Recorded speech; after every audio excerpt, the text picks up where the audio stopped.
Assalamualaikum warahmatullahi wabarakatuh. Saya Triwahyuningsih dari TK Ratu Sima. Di sini saya tidak sendirian, bersama Ibu Nani Susanti dari TK Ratu Sima. Beliau adalah Kepala TK Ratu Sima. Selamat siang Bu Nani. Selamat siang Putri. Oh iya, bagaimana apa kabarnya hari ini? Semangat. Tetap semangat ya. Semangat. Oke, alhamdulillah. Begini Bu Nani, di sini saya meminta waktunya untuk berbincang-bincang terkait pengalaman yang ada pada sekolah Bu Nani, yaitu mengenai dilema etika yang sudah ada, seperti itu Bu Nani. Adapun nanti pertanyaan-pertanyaan, kira-kira bagaimana Ibu Nani dapat mengidentifikasikan kasus-kasus yang merupakan dilema etika atau bujukan moral. Jadi begini Putri, selama ini saya mengidentifikasi kasus-kasus yang saya hadapi dengan melihat latar belakang dan mengenali kasus-kasus tersebut, sehingga bisa mengkategorikan kasus tersebut ke dalam dilema etika ataupun bujukan moral. Nah, jika kasus tersebut terjadi sama-sama benar, maka itu masuk dalam kategori dilema etika. Nah, namun jika kasus tersebut terjadi antara benar dan salah, maka itu berarti masuk dalam bujukan moral. Itu menurut saya. Hanya dalam kasus seorang siswa gitu, dia itu terlalu sering mengikuti lomba, sehingga dia itu sering ketinggalan, terlambat dalam pelajarannya. Nah, jadi kita bingung mana yang harus didahulukan. Nah, menurut saya itu termasuk dalam dilema etika. Nah, beda lagi kalau kasus guru yang sering bolos, sering izin, namun beliau berusaha membujuk operator untuk memanipulasi izin dengan alasan nama baiknya. Nah, itu menurut saya yang termasuk dalam kategori bujukan moral. Dengan melihat latar belakang dan mengenali kasus-kasus tersebut, sehingga mengategorikan kasus tersebut itu ya sebenarnya. Kemudian bagaimana Ibu menjalankan pengambilan keputusan di sekolah Ibu, terutama untuk kasus-kasus di mana ada dua kepentingan yang sama-sama benar atau sama-sama mengandung nilai kebajikan. Kalau saya dalam mengambil keputusan, saya akan mencoba menyikapi kasus tersebut berdasarkan situasi dan kondisi yang ada. Nah, tentunya dengan mengutamakan kepentingan murid terlebih dahulu. Baru saya akan mengambil kebijakan di mana kepentingan tersebut tetap berpusat pada kepentingan anak didik dengan melihat hasil akhir. Langkah-langkah atau prosedur seperti apa yang biasa Ibu lakukan selama ini? Untuk langkah-langkah yang akan saya ambil dalam menyelesaikan masalah, diantaranya yaitu mengenali nilai-nilai yang saling bertentangan, kemudian menentukan siapa saja yang terlibat di dalamnya. Kemudian saya akan mengumpulkan fakta-fakta yang relevan, mencari benar atau salah, kemudian saya membuat keputusan dan tentunya saya akan merefleksi hasil dari keputusan saya tersebut. Berarti langkah-langkahnya itu dari mengenali nilai-nilai yang bertentangan, kemudian menentukan siapa yang terlibat ya, mengumpulkan fakta yang relevan, kemudian mencari benar atau salah dalam membuat keputusan. Yang terakhir merefleksikan tentunya hal-hal apa saja yang selama ini Ibu anggap efektif dalam pengambilan keputusan pada kasus-kasus dilema etika ini?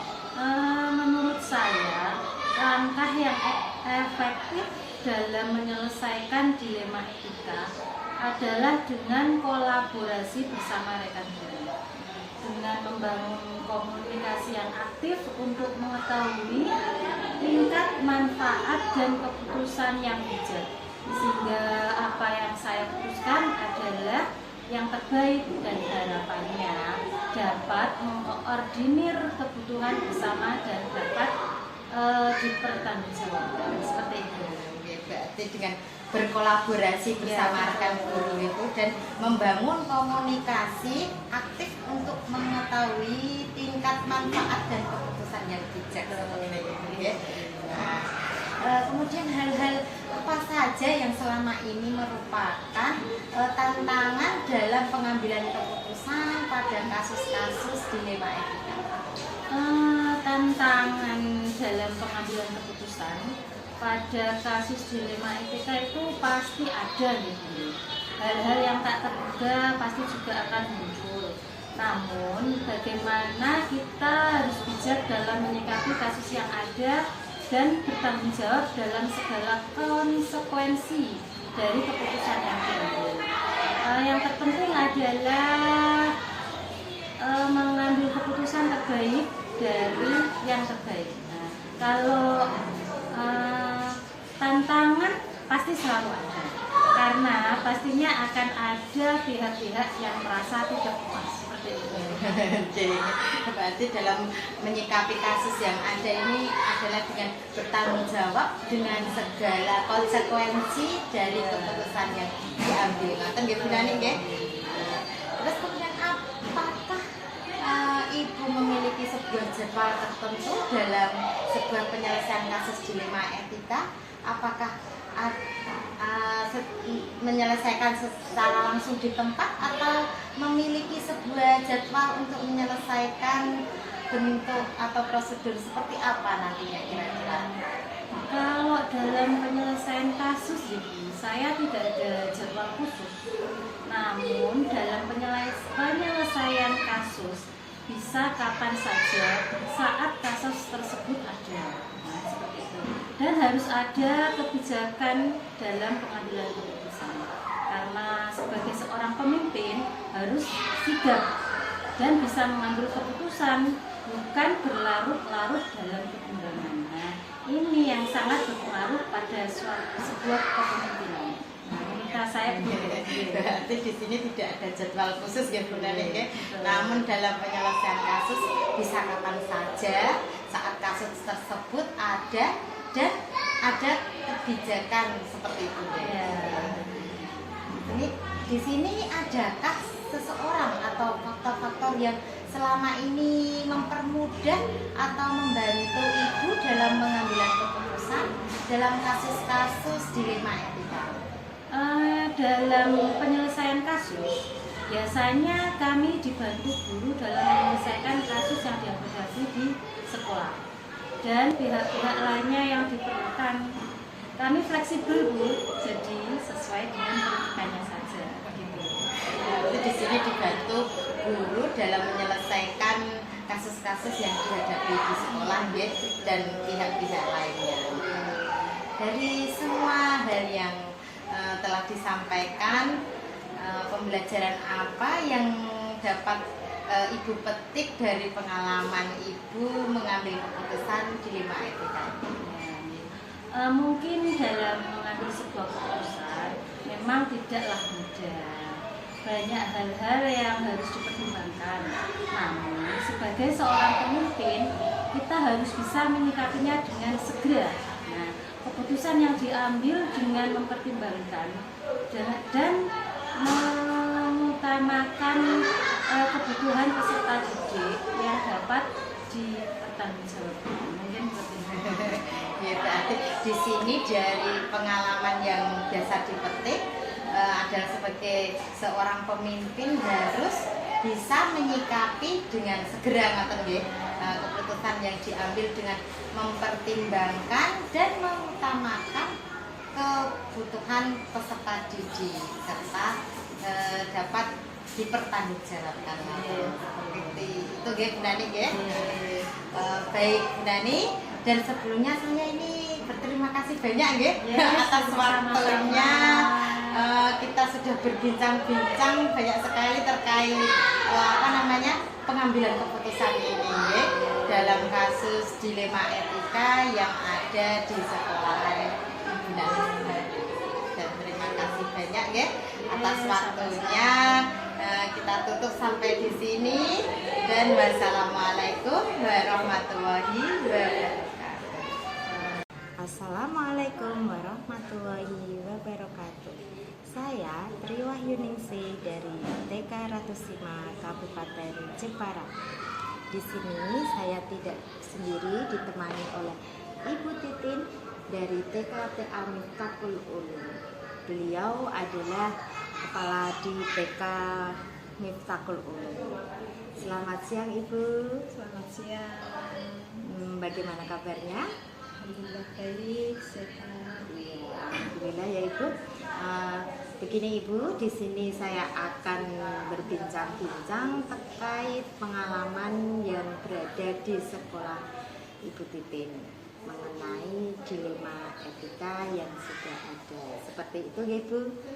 Ya, kalau di sini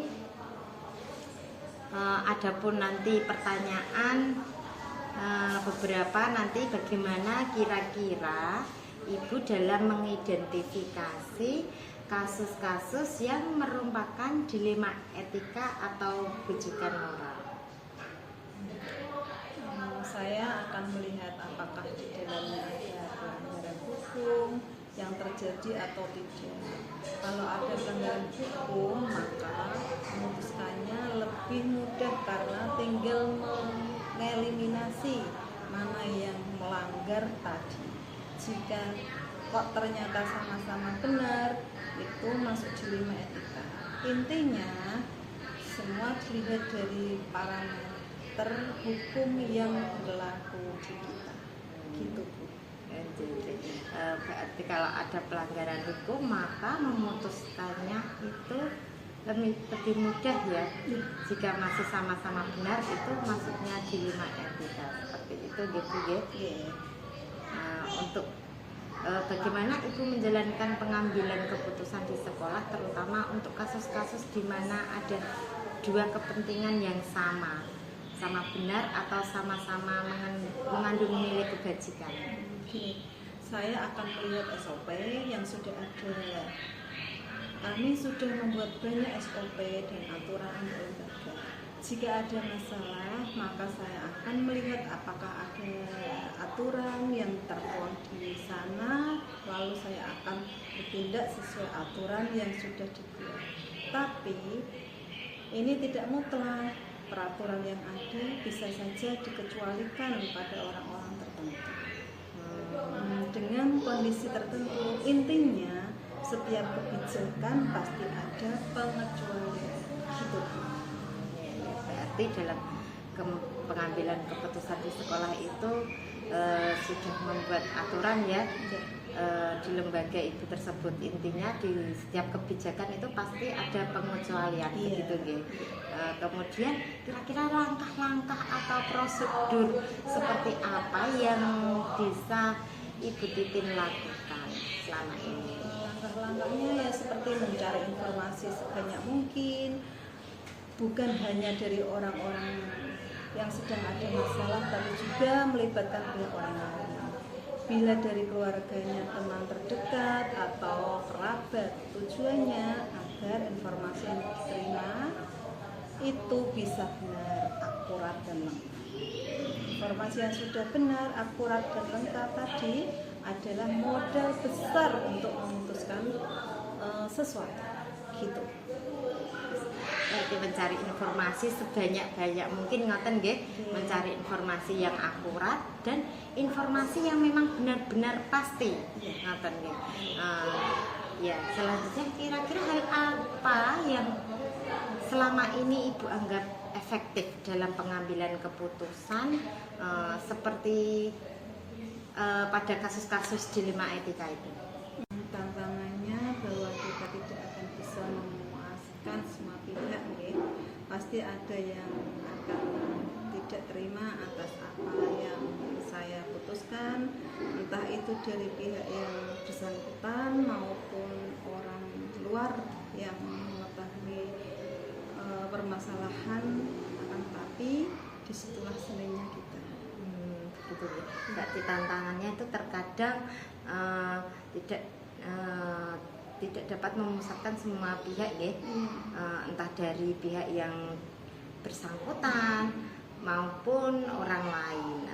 Di sini apakah Ibu memiliki sebuah jadwal tertentu atau sebuah penyelesaian kasus dilema etika? Apakah Ibu langsung menyelesaikan di tempat atau menyelesaikan pada waktu tersebut, atau memiliki sebuah jadwal khusus untuk menyelesaikan, dan bentuk atau prosedurnya itu nanti seperti apa yang Ibu jalankan untuk sementara ini? Untuk jadwal tentunya tidak ada, nggih. Adapun kasus yang saya selesaikan saat itu juga tanpa banyak pertimbangan, dan ada juga yang saya tunda dengan berbagai pertimbangan. Setiap kasus pastinya berbeda perlakuannya. Bahkan dalam kasus yang sama tapi beda pelaku bisa saja keputusannya berbeda. Berarti untuk jadwalnya ini tidak ada waktu tertentu, nggih. Adakah di sini seseorang atau faktor-faktor apa yang selama ini mempermudah atau membantu Ibu dalam pengambilan keputusan dalam kasus-kasus dilema etika? Kita adanya SOP tadi dan aturan lembaga bagi saya itu sangat membantu dalam mengambil keputusan. Maka meski itu tidak mutlak, tapi jauh lebih penting dari semua itu adalah jam terbang. Saya sudah menjadi kepala sekolah sekitar 13 tahun, ya. Tentu saja sudah banyak sekali kasus yang saya hadapi. Ini sangat membantu saya dalam memutuskan sesuatu.